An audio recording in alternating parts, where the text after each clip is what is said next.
That's a good start.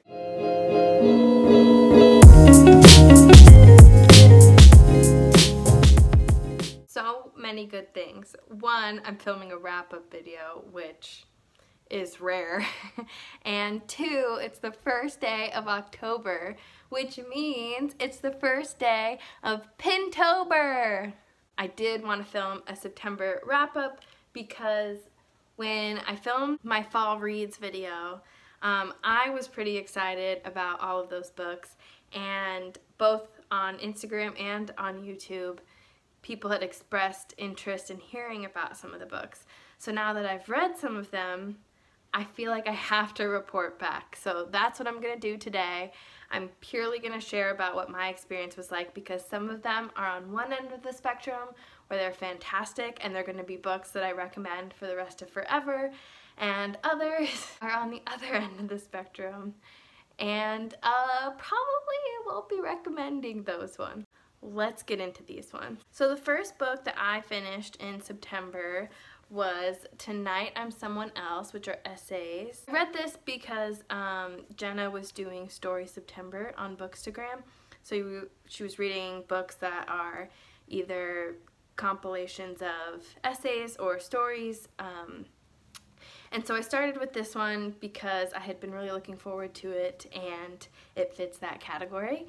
And I really enjoyed it. I feel like it's pretty rare that a book of essays grabs me consistently.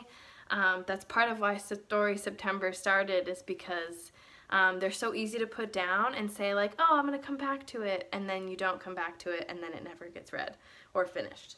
This I powered through and felt intrigued by what the next story was gonna be. And I highly recommend it. It's written really beautifully. I haven't read Chelsea Hodson before, so I don't have like a lot of context of what I was expecting or anything like that, but I did really enjoy it and I highly recommend it. The order I read these books in is a little fuzzy, so forgive me if it looks different on my Goodreads. But I believe the next book I read was The Dinner List, and I read this as a buddy read with my friend Aliona. Anybody I mentioned will be listed below. You know the drill by now. But this was like one of the biggest surprises of September for me, because this was the first book of the fall reading challenge with Booksparks. Also Book of the Month had this as an option for that month. And I have to say, this is definitely not my typical read. This isn't typically a genre that I go for, and the story, I don't know what's wrong with me, but it seemed like really fluffy. I just didn't really know what to expect. But I was pleasantly surprised. This book had much more depth than I was expecting. The premise of the story is that the main character is having, you know, the question of like, what 5 people would you invite to dinner, alive or dead? And her 5 people are at the dinner table. So I was a little bit worried going in that this was gonna be like kind of a hokey, weird thing, like where, I don't know, they were going to get really in depth as to how this was happening, but they didn't do that, and it went really well, I thought. It was not hokey at all, and had a good amount of depth that really hooked me. So I was really glad to read this as a buddy read. It was fun to talk about afterward. It was a good one overall. And I believe the next book that I read is Where the Crawdads Sing, and in that fall reads video I actually talked about this a little bit because I had just finished it by that time, and I loved this. This was fantastic. Had like a haunting, swampy feel to it, and I found each of the characters pretty intriguing, particularly the main character. Everything that she gets involved with, her like family's history, I just found it all to be really interesting. And it's not so focused on like the murder mystery aspect of it. It's written beautifully, it's really engaging. This is definitely one of those like top reads that I would recommend for fall. Oh my gosh, hold the phone, because Bird Box is what I read next. And I have to say, I think the reason I read so many books this month is because of Bird Box. It hooked me immediately. I blew through it in one evening and could not get enough of it. If there's any book to read this fall or this year, it's Bird Box. I posted about it like the day I started it, and then the next day I posted my review of it, and immediately people were like super excited by it. If you've seen the movie A Quiet Place, it's a little bit like gives you those kind of feels, but with sight. Super, super interesting.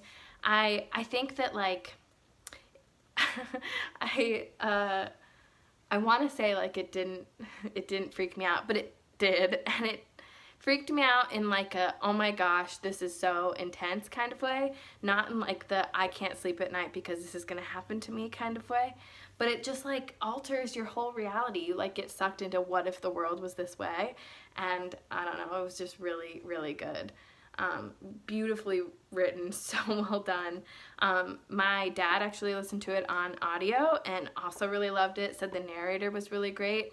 To me, that is like pretty important. So if it was just as good on audio, are you sold yet? Because this is the book. So mind you, I was then on a high from Bird Box, and then decided if I was brave enough to get through that, then I should read You. And what an opportune time, because the show also just came out on Lifetime. But this, if you are not a creepy or scary book reader, then this is not the book for you, because this is the one that made me feel like, oh dang, people are scary.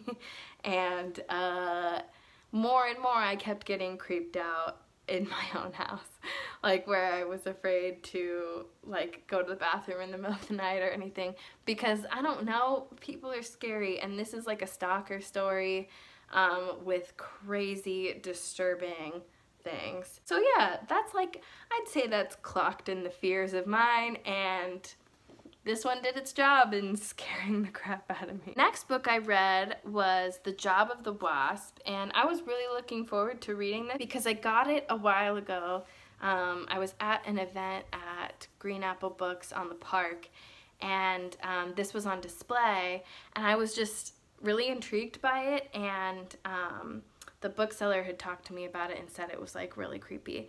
And it was in a very like niche kind of way, where like you're either gonna like it or hate it. And I say like it because this isn't the kind of book that I think anyone walks away feeling like, I loved that. It's like disturbing, it's sinister, it's got like a creepy kid vibe. It takes place at an all-boys orphaned school, and it's just a lot. It's got a lot in it, and a lot of like mind-altering, reality-altering stuff that to me felt very like horror movie-esque, where like you don't really know what's going on, what just happened, did that just happen? But it was entertaining and good. I just know reading it that like I am okay with this kind of creepy, and I know that other people are not at all. And just like the content can be kind of heavy, just like, I don't know, some of like the family stuff, and where he's even at, and then what goes on. It's a lot. So a little bit of a warning for this one. Not for everyone, worked for me. I started to read I'll Be Gone in the Dark after those books, and I like truly freaked myself out. So I'm gonna go through that one a little bit more slowly, but because of that, I turned to reading All You Can Ever Know, which is such a beautiful memoir. It was also like a complete 180 from everything I was reading, and really brought me back to like a place of feeling like this is my kind of book. So are the others, but like this is like, this I can read all the time. The others start to freak me out. This goes through Nicole's experience with adoption, deals with a lot of different racial dynamics and family dynamics, and what feels right from the adoption process, what feels wrong, what feels like it could have been better. This was really insightful as a clinician, but also just as a person, and I love these kind of reads that like pull me to a different kind of thought-provoking place, and this one definitely did that, and I highly, highly, highly recommend it. The next book I read, I believe, was The Incendiaries. This one, I just have to be honest, I may have overhyped this one. People were definitely talking about it a lot on Bookstagram, and that doesn't usually do well for me, but I gave it a try anyway, and it was really confusing for me. It was hard to follow the dialogue. It's written really beautifully. There's a lot of writing in between the dialogue that I really enjoyed, but you had to, like, because they weren't like quoted in a way that I'm used to, it's just something that takes some getting used to, and I think that it kind of hindered my connection to the story. So I didn't really like this one as much. I get why other people would. It just took a little bit more effort for me to get into it and finish it. I did finish it. It was a good story. I feel like I would have connected to it more had I not been thrown by some of that other stuff. The next book I tried to read was In the House in the Dark of the Woods with Jenna. And I did not know going into this that it has like a fairy tale or kind of like a Hansel and Gretel kind of feel to it, but creepy. The writing of it just wasn't really working for me. I ended up not really finishing it because both Jenna and I just decided to call it. Like, it was just not really what we were looking for. I would consider coming back to it at another time. It just wasn't what I was expecting. It didn't really fit the vibe of what I was hoping to read at that time.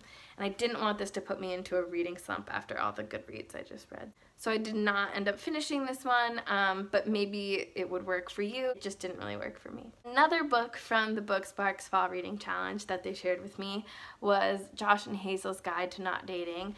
This was a really fun surprise because I also really don't read these kind of books, but I loved it. It was like really entertaining, really funny, and it was just written so smart, and I didn't know that Christina Lauren was actually two people, and I love that. And I know that they wrote autobiography, and that's a book that has been on my radar for a while that I really want to read. After reading this, I want to read it even more because the writing was just so easy to go through, and I really loved the story. Really well done. And last but not least, I just finished this over the weekend, and I loved this, The Bus on Thursday. This was like a really big shocker because it was like a humorous horror book, and I've never read anything like that before. It was a little bit like peculiar and sinister feeling, and goes through a lot of deep topics. Like the main character Eleanor, from the very get-go of the book, is diagnosed with breast cancer and goes through a whole lot with that experience, and then has a whole other life-changing experience within that, or after that. I don't know, she ends up moving somewhere, and it's just like the strangest story ever from that point on. But it really worked for me. I felt like that same kind of creepy movie vibe that I'm always looking for in a creepy movie. So I was really happy with it and was really glad that I got the chance to read it. I almost forgot. I got a Kindle for my birthday, and I read Evidence of the Affair by Taylor Jenkins Reid, and it was so good. I read this in like an hour. It's very short, and it's written in like letters. So they're like letters to each other, and I loved that. The font changes with each person. It was so good, and it was such a nice break from everything that I was reading. I really enjoyed it, and I highly recommend reading that. It's free with Amazon Prime Reading if you have Prime, or it's like $1 or $2 if you don't have Prime. But totally worth it. And now I'm like, how have I not read any Taylor Jenkins Reid yet? What is wrong with me? Her writing's fantastic. So, looking forward to more of those. Those are all my September reads. Those were all my thoughts and feelings about them. Like I said, on one end of the spectrum and the other. I'm really looking forward to reading in October. If you don't know already, if I haven't said it enough, I will be reading A Little Life for all of October, and posting on my Instagram about it. And it's Pintober, so all is right in the world, and that's all that anybody needs. If you've read any of these, I'd love to hear your thoughts on them. If you did like some that I didn't, and vice versa, let's talk about it. Let's process it. I'm intrigued. But that's all I've got, so see you next time.